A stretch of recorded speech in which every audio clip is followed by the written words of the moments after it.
ପାଖରେ ଯେତେବେଳେ ଖବର ଆସିଲା ଆମେ ତ ଆମ ନଜର ରଖିଛୁ ବର୍ତ୍ତମାନ କିଏ କେଉଁଠି କ'ଣ କରୁଛି ତାର ନଜର ଆମେ ରଖିଛୁ।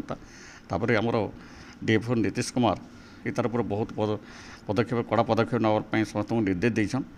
ଆମେ ଯେତେବେଳେ ପାଇଲୁ ଯେତେବେଳେ ଜାଣୁ ସାଙ୍ଗେ ସାଙ୍ଗେ ଆଜି ସକାଳେ ଆମେ ସେନେ ଚଢ଼ଉ କରୁଥିଲୁ ବାଲଦାସରେ ଚଢ଼ଉ କରୁଥିଲୁ ଇଏ ରମାକାନ୍ତ ତହରୱାର ଘରେ।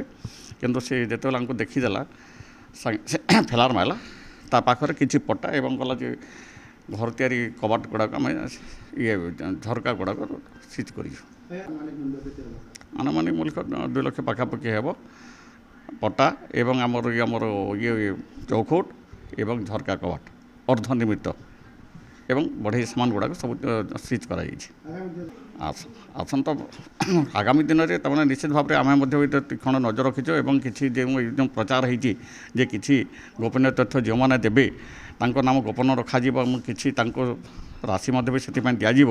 ସେଥିରେ ବହୁତ ଲୋକ ଆଗ୍ରହୀ ଆମକୁ ଖବର ଦେଉଛନ୍ତି ଏବଂ এই ଖବର ଆମ ପାଖରେ ପହଞ୍ଚୁଛି। ଏଇଟା ମଧ୍ୟ ପହଞ୍ଚିଲା ମଧ୍ୟ ଆମେ ସାଙ୍ଗେ ସାଙ୍ଗେ ସେଠାରେ ଚଢ଼ଉ କରିବୁ ଏବଂ ବନ ବିଭାଗ ତାର ଉପରେ ବିହିତ ପଦକ୍ଷେପ ନେବୁ।